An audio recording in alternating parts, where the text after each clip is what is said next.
স্বাগত আজকের বুলেটিনে। আপনাদের সাথে আছি আমি রায়হানা মুন। জেনে নেওয়া যাক আজকের বিশেষ কিছু সংবাদ।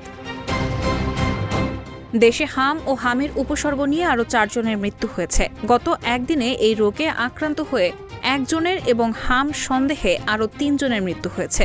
স্বাস্থ্য অধিদপ্তরের কন্ট্রোল রুম থেকে পাঠানো এক বিজ্ঞপ্তিতে এই তথ্য জানানো হয়।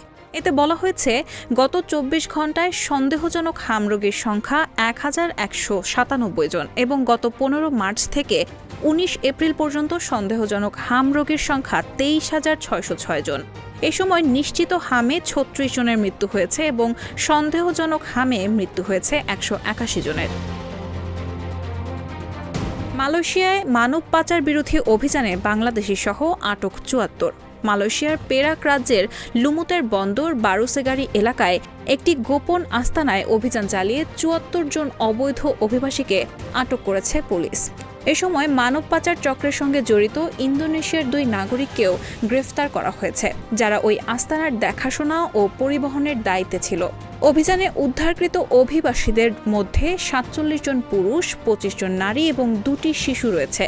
তারা মূলত ইন্দোনেশিয়া এবং বাংলাদেশের নাগরিক বলেই প্রাথমিক তদন্তে জানা গেছে।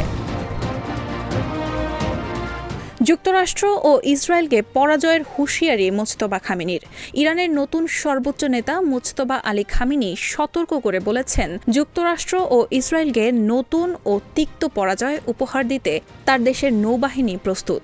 আজ রোববার ইরানের রাষ্ট্রীয় টেলিভিশনে তার এই বার্তা প্রচার করা হয়।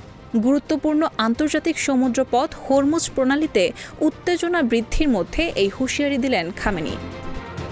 এই ছিল সর্বশেষ তথ্য। এতক্ষণ সঙ্গে থাকার জন্য ধন্যবাদ। পরবর্তী আপডেট জানতে চোখ রাখুন RTNN এর পর্দায়।